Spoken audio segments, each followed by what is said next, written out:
Why do you think in today's world that the concept of self-design maybe has importance today more so than it did 50 years ago or 100 years ago?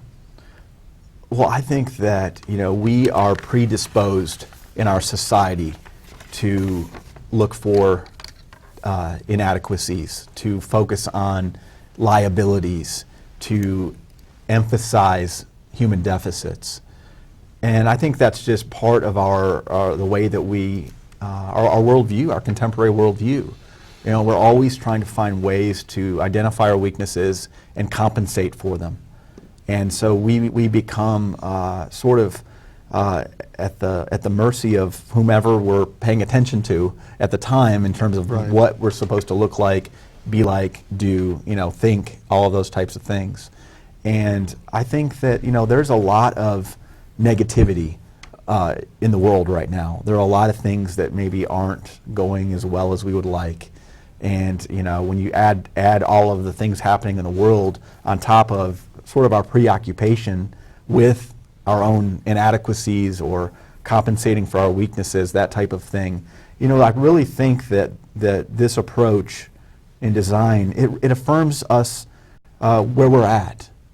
And it sort of acts as a beacon to help people, hopefully, dig a little deeper into finding the good that's there, and maybe things that they didn't even know about, maybe things that were engaged at a very early age, and their kind of rediscovery and coming out of dormancy could maybe really produce some positive thinking, some positive results, and maybe help people find their place in this world. You really are very philosophical. Sometimes I don't know if you realize how philosophical you are, but those are very, very wise words, wise direction.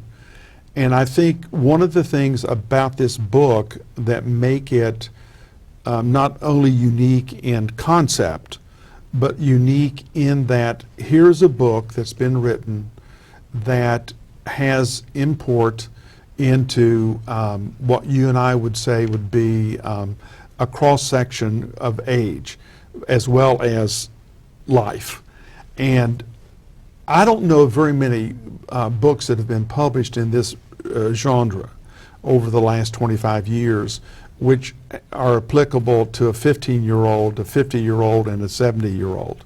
And I would want our listeners to understand that it could be used in a multiple number of ways with small groups that are community groups. It could be church groups, but it also can be used in the corporate and educational and nonprofit world to help design and reconfigure and let people within a team understand.